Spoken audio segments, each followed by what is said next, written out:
attracted us to Narberth is the way people hop houses.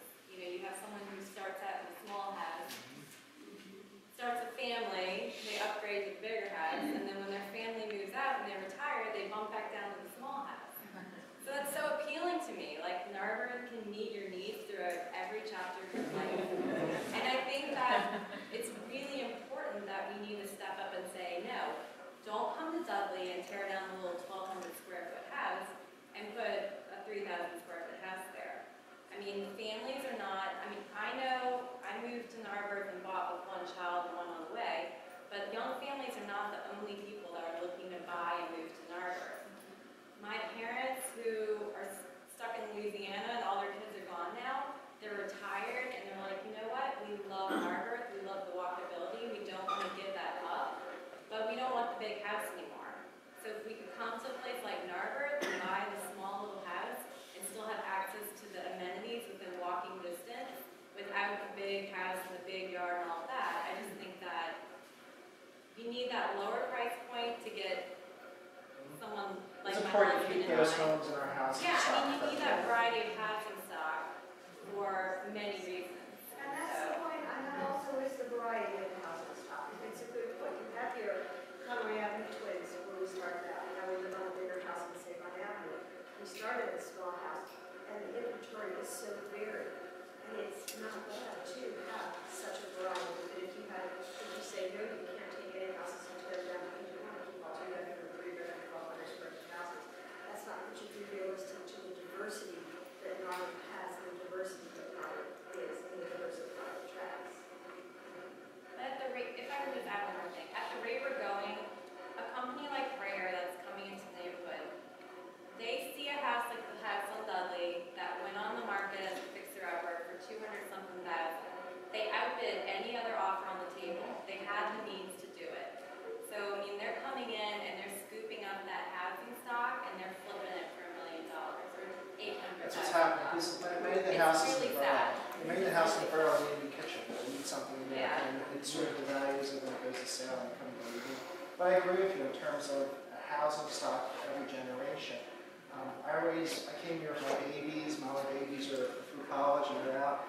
And I always thought, oh, I'll just move. But now Narberth fits that mode for my age. I mean, I like having it. It could help midlife people, seniors, and young families. I think it's important. Yes. Does Narberth ever do business with Knowles Architecture? Because they could definitely be a huge help in terms of shaping the designs of the new buildings that are coming into this community. It can help prevent them from sticking out like a sore thumb compared to, you know, when you're trying to preserve the history of the borough as well as adapt to modern society. I do think that doing business with a firm like that can really shape the future. A lot of the issues we're having is if a developer comes in and buys a property and tears it down, who are they using as their architect in their design?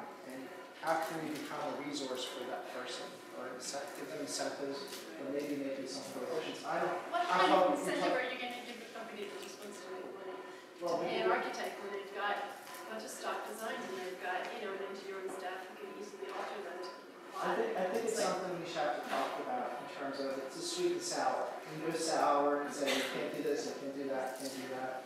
Well, I mean, I really think realistically, in order to do that, there has to be a little bit of a stick. I mean, I don't think there's much of a carrot you can offer. I mean, like, you know, why? I mean, if their main incentive is to make money, there's just no incentive to spend any additional time on design. They want to sell it. I agree. So, we can put the prohibitions in place and the time periods in place that would move them in that direction. I mean, the form-based zoning definitely helps. I mean, I agree completely with what you said, but not in every necessarily in every case. But I just think we should be thinking about other things that can make it more difficult to come in and do receive higher degrees. I think it's sort of easy to come up with terms where you make things sort of difficult by putting roadblocks on that. It's hard to do that, actually. Well, you can do it, but I'd also like to see the other side of the coin, which is what other, and I don't have all the answers with regards to all the incentives that could possibly be to the borough. I mean, you could talk about how we did some of the street signs in the downtown. we made the resources available to use, no cost. They had some designers come in and show this is what it's time to look like as opposed to doing something that's just break up. So there's things we could do as far as having the resources available. So whether they decide to do it or not use it, or maybe they just want to be forbidden them from doing that. Has anybody ever talked to, what's the guy's name? Thayer or Rayer. Rayer. Has anybody ever talked to him or just talked about him? I mean, the next meeting that we have, could you invite We him? can invite him with regards To talk about some of these issues I did have the opportunity, when Dudley was going for the demolition, I went up there and drove up, and I talked to them, and they were like, oh, getting so much, they definitely understand our dissatisfaction with what they're building. We get that, but we need to put something in place. I agree, regarding the form base. The form base was there, we would be able to do what they're doing. They could still do their demolition, they could still do their building, but they wouldn't be able to build the scale that they have. Well, the big house in Narberth Avenue, as far as I know, is not sold, is it? It is, yes. Is it sold? Went under contract. Yes.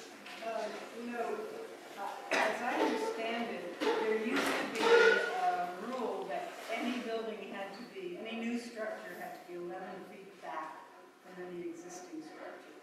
Now I understand that rule is no longer in effect. Wouldn't it make sense, before we go through the months it will take to pass the form-based code, to put in effect a zoning requirement that any new structure must be 12 feet, let's say, from any existing structure. And that would mean that a house like that on Montagna Avenue couldn't be built practically up to the property line. And so in the meantime, we might solve some of this huge overbuilding by enacting a zoning requirement such as we had in the past. I'm not too sure.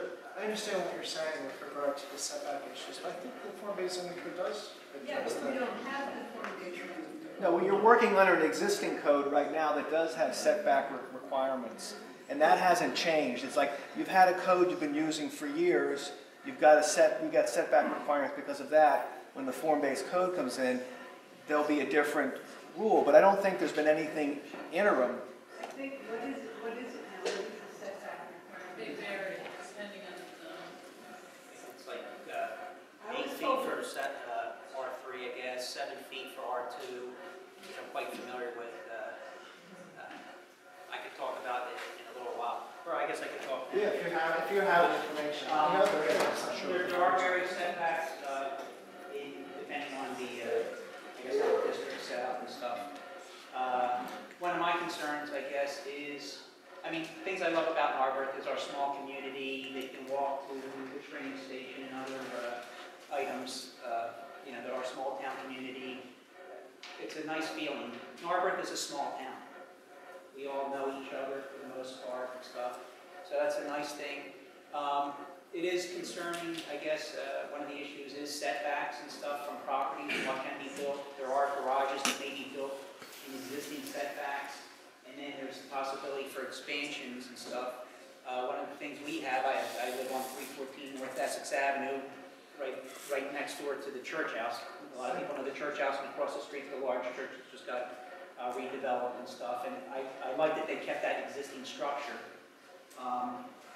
We also had our backyard, which used to look like, and I had some other handouts here, but a small little garage in the back here and stuff. It's only less than 3 feet from the property line, and the neighbors decided to expand and make it a 2-foot or a 2-story garage and go 25 feet and extend it 21 feet across, such that our entire backyard now, you can't see anything now. It's just a wall of a structure. In reviewing the code, it doesn't seem like it meets 2 parts of the code in terms of the variance and the existing size. There used to be a limitation, or there is a limitation in the code of 660 square feet. We were informed that, yes, we did go to the Uniform Construction Code, but the Uniform Construction Code itself, and even our own ordinance 902 that implemented the construction code, says that if your own borough restrictions, if you have stuff, obviously concrete could be, let's do it this way.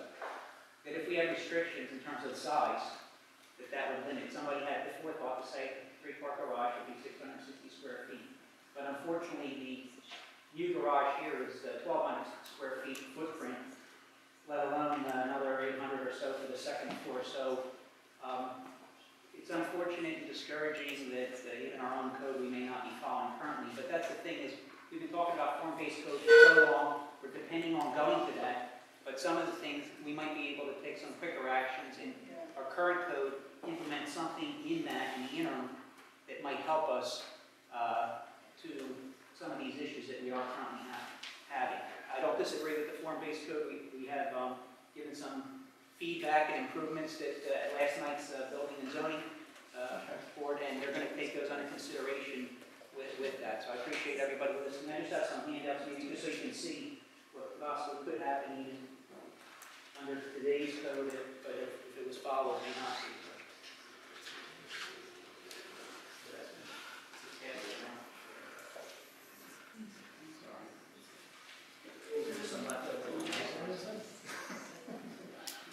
Anyone else? Or, yes? Well, since a lot of the concern is how long will we have to wait to have the form base to help limit all this rapid building, which is happening now, what is the anticipation of Early next year, enacting? 2016.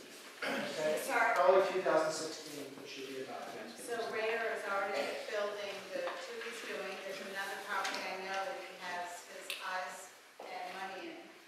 And I'm sure he's not the only one. So the concern, of course, is stuff is happening really fast. So I think we all have the same concern. I know council's moving forward with regard to the form-based zoning code, to take up for consideration for part of 2016.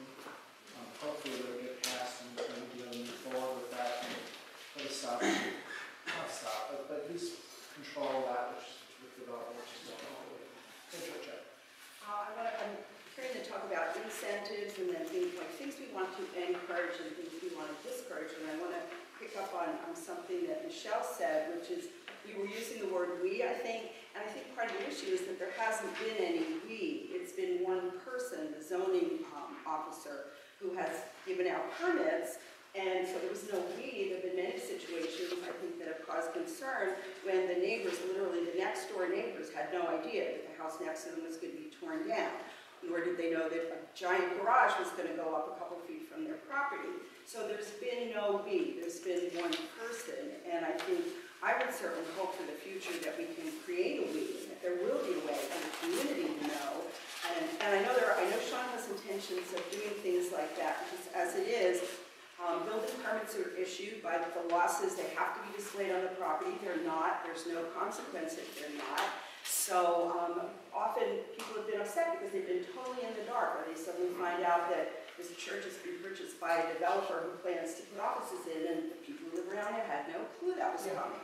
So I think that's caused a lot of concern, and I think it really needs to change. It does. I mean, when I went up there to Dudley that day, the neighbors were upset. What happens is, I think he only told the 2 adjacent properties that he was doing it.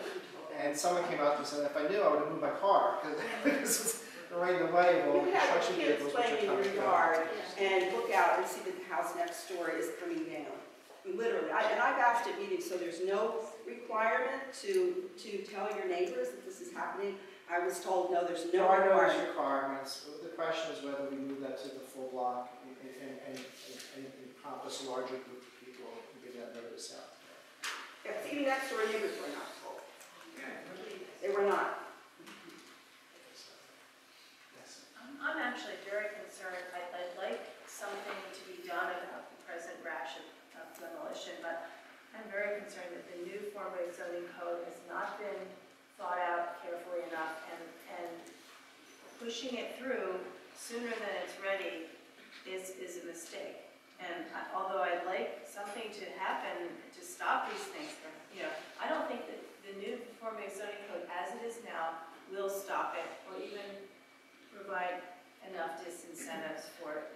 As this woman over here was saying, Michelle, it's not going to provide enough disincentives. We need some really much more stringent, and something to really discourage development, or developers to come, not development, developers come in and tear things down. And what was the other thing I was going to say? Oh, it went on. Well, the But- form-based selling I codes know. will be taken up by council, and you'll have the opportunity. There's a couple of parts from what I'm hearing tonight with regard to the density issues, with regard to Big the issue. building that we can bring up and we can Big discuss at the beginning of this I year, think they need to- 2016. And there's reasons for and against, and the reasons why. If we're here, there's responses from council with regard to Well, what the positions I are. just want to say one more thing. You mentioned progress, and I'd like to know what you actually mean by progress, because I don't think I see progress in the same way that maybe you mentioned it. I'm not sure. And I'm wondering how other residents see it. And I think one issue, big issue, is the density and the consequences of zoning. If you're going to rezone everything, why not look at the way you're rezoning it and why you're doing that? I mean, I think part of the rezoning effort has been towards allowing greater density and some commercial development where it isn't already. And the question would be, for me, is why? Why would you do that? And how would it benefit Narberth? I think there's been a lot of concern over how a few people see development and progress, as opposed to the vast majority of the residents that live in that area see it. Are you